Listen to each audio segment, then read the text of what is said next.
G'day again, this is Sam for World's Greatest Physio, a search to find or become the world's best physio, and powered by Exercise Thought, a search powered by Exercise Thought.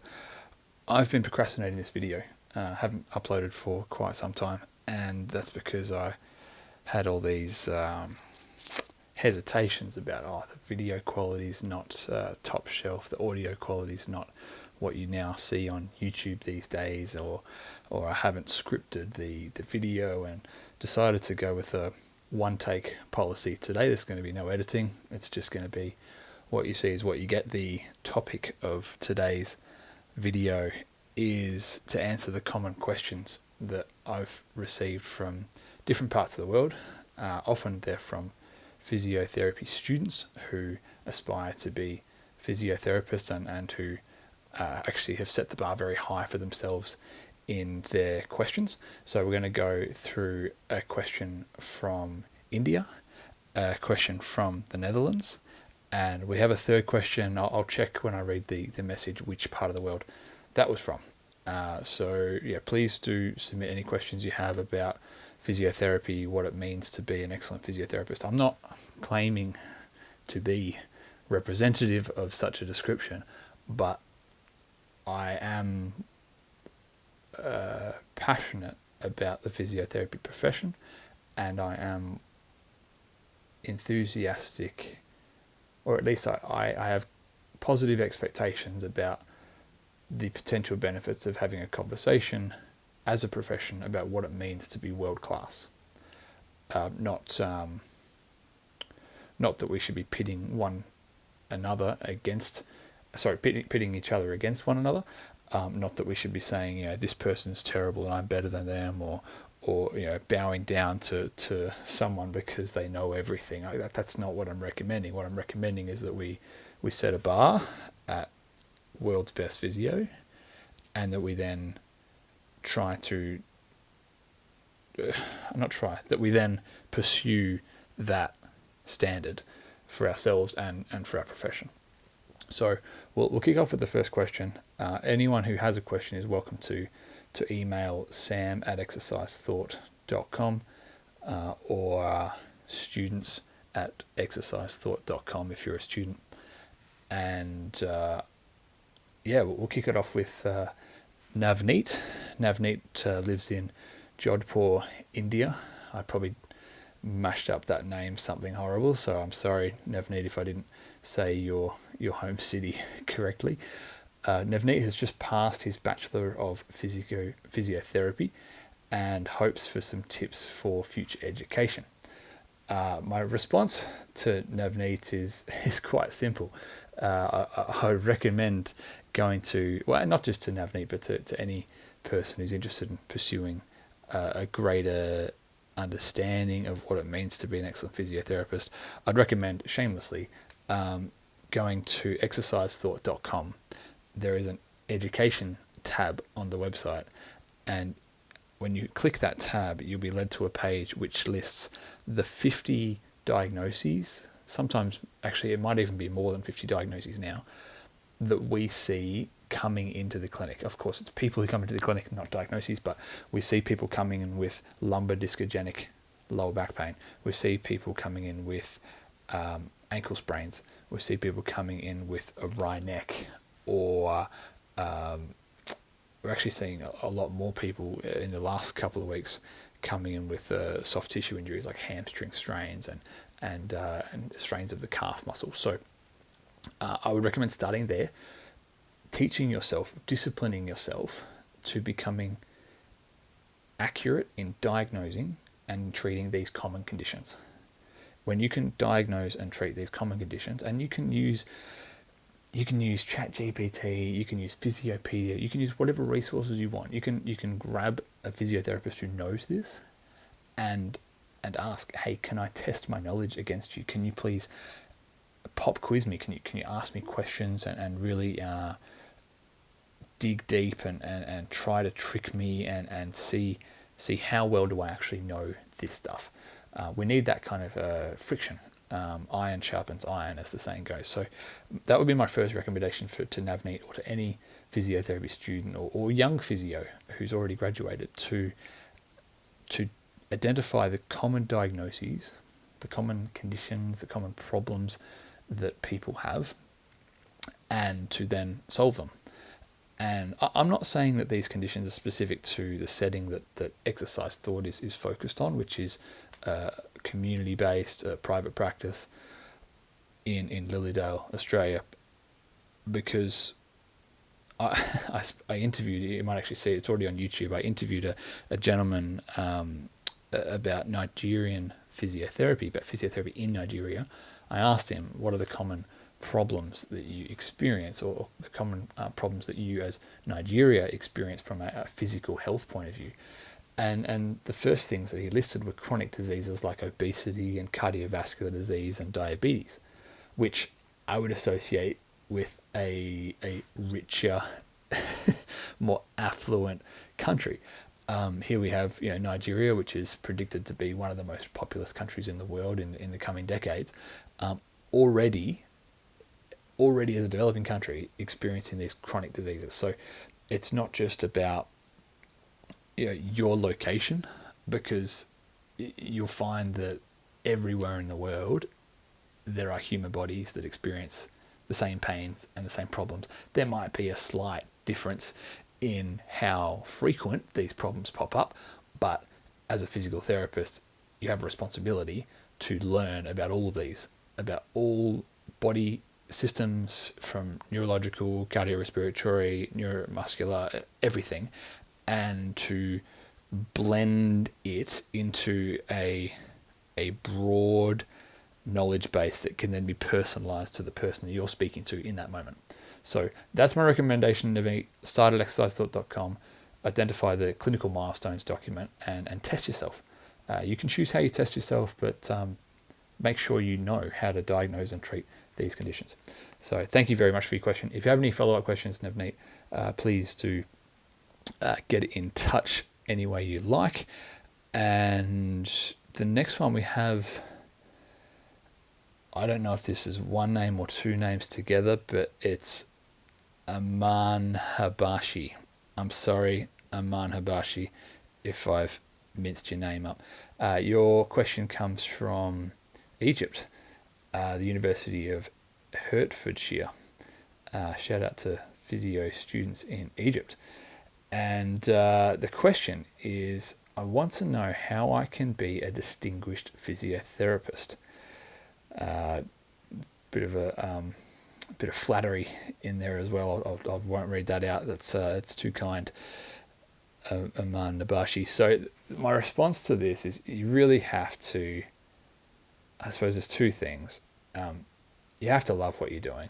Like, you really, I'm sorry, like if you don't love physiotherapy, if you don't love the profession and the way that it can serve other people and improve the lives of other people, your chances of being a distinguished physiotherapist, I would say, is somewhat less compared to if you did have that passion. So there's an element of, you're either born with that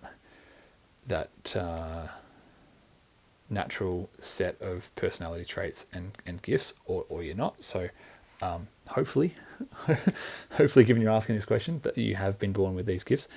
The other side of the coin is, well, I'm going to shamelessly plug exercise thought as a verb, not as a brand name, but as a verb. To exercise thought is to be intentional, to consider and to think. And this is what sets physiotherapists apart from other professions. Other professions do massage all day long. Other professions give exercises all day long. Other professions do counselling and therapy all day long, like talk therapy. A physiotherapist does all three of those things and a little bit extra. At least a good physiotherapist does. That's my opinion. So in order to develop those three skill sets, and maybe some other skill sets if we want to get more complicated, and to combine them all in a way that benefits the individual who needs your help or the individual who you're serving. You have to think, like you really have to apply attention and intention towards achieving the highest possible goal. And the third thing is, this question then started a conversation where we talked about what the dream is and setting a goal for what kind of a physiotherapist you want to become, and the sector, the field of pediatric physiotherapy was mentioned in the conversation. And one of the things that's unique about the work we do in pediatric physiotherapy is that we set the bar very high for the physical outcome, the quality of life that we want to afford the people we serve.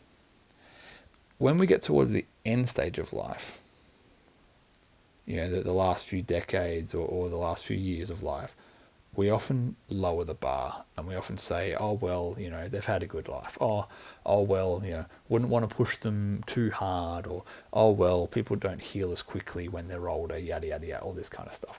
And when we work with children in pediatric physiotherapy, we say, oh, well, they've got the whole lives ahead of them. We need to give them the best start to life. We need to open up all these doors and opportunities for them. And we should take that attitude into every consultation. Every person deserves to have the highest quality of life they can have, and deserves the highest standard of expectation. Now, I'm not saying false hope is a recommendation. It's not. But we should never rob people from the potential that they could be even better than what they might expect, or we might expect, or the world around us is telling us may be realistic. So I suppose in summary, to become a distinguished physiotherapist, love what you do, exercise thought, and always set the bar high, not just for yourself, but for the outcome that can be achieved for the person that you're serving. The last thing, the last question rather, is coming from Burak. Burak is a student in his second year of the Bachlor of Physiotherapy at Saxon University in the Netherlands. Shout out to those in the Netherlands. And the question is actually a two-part question. I'm actually wondering if you can give me any tips on how I can build myself as a physiotherapist. Second part, do I need a master's degree? And if so, which master's degree can I get the most out of? And the response I would give to Burak and in anyone who's questioning whether they should be doing a master's degree is, depending on which country you're in and whether you're a citizen of that country, master's degrees can be incredibly expensive. I have heard it said from one of my mentors, his name is Chris. Chris said that you get out what you put in. So there is some truth to the fact that no matter what course you do, if your attitude is, well, P's get degrees, I'm just going to pass, and then that's good enough. I'll get my piece of paper and I can call myself a physio. Then okay. If your attitude is, I want to be the absolute best physiotherapist that I can be, then you're going to apply yourself quite differently. So make sure if you're going to spend the money and the time and make the sacrifices to do a master's degree that you really, whether it's just a means to an end or whether it's something you're really going to suck the marrow with, something you're really going to learn the most from. How can you build yourself as a physiotherapist? Now, I can see, Burak, because you've messaged these questions to us on social media, where we've had a brief conversation, that you're actually quite a built gentleman already. You've got some good arms popping out of those singlet sides that you're wearing in the profile picture. So you've built yourself up physically, and I don't think that's trivial when it comes to being a physical therapist. I felt the need to film this video when I was doing a workout just before, which is why I'm not dressed up in the way that I have been in other videos. And that's because a physiotherapist has to educate their body. And I didn't mean to do that thumbs up symbol. I'm sorry, but I might even be able to do the balloons. We'll see. There you go. Didn't know that was going to happen, or at least I didn't think it was guaranteed. So building up your physical body is important, and the reason is that you have to educate your body, and you have to exercise your mind in deepening your understanding of how the human body responds to different situations. So if your client is a CrossFit athlete, you need to know what CrossFit feels like. You need to know how it works. You need to be able to speak the lingo. If your client is a grandma who really wants to get down onto the floor and be able to play with her new grandchild, you need to know what is it like to get down onto the floor for someone who hasn't got onto the floor for 5 years. This happens. And getting familiar with the floor and getting comfortable with the floor not only reduces the fear of falling and reduces the impact of falling and the risk of falling, it keeps people out of hospital, it keeps them in their own home, living independently, and it improves their quality of life. So if you want to have an impact on someone's life, you have to know what is it like to be in this person's shoes. And the same goes for any other kind of physical activity you can imagine. Doing it, exercising your mind, educating your body, and really empathizing, stepping into the shoes of the people that you're serving, means that you can meet them where they're at, and that you can be well informed. So my recommendation, Burak, you seem to have built yourself physically to the degree that you have, and good on you for getting to where you're at. I would recommend that you continue by educating yourself into all the types of physical activity that you can. Do a ballet class. Go for run a marathon. Learn how to swim underwater. Do everything and anything. Now that takes a certain type of personality. Some people like to specialize and get really good at a narrow field. If your job is to be a physiotherapist and you want to be the world's best physiotherapist, which is a person who the world's best physiotherapist would be able to help everyone in the world naturally, and to be able to help them to an excellent standard. You need to educate yourself in that way. So I think I'm going to leave it there. If you got any questions on the back of this, if you've watched this video or you've recommended it to someone, and why would you recommend it? I don't even know if you wouldn't recommend it. But if you got any questions, if you got any thoughts, feel free to throw them in the comments, or don't really get comments, but yeah, that's probably because we haven't made anything comment worthy.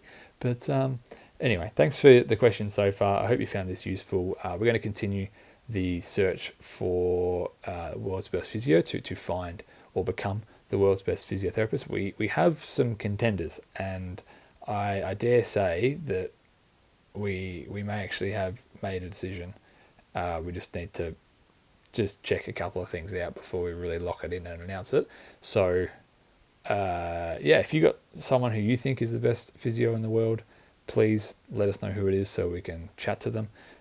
We've already spoken to a few and posted some online. We are continuing to put our feelers out. So yeah, let us know what you think, and if you got any any criticism, anything we can do better about this video. I'm not going to rush out and spend a huge amount of money on a camera or a better microphone or anything like that. I really think that's not super important. But if it means something to you, let us know.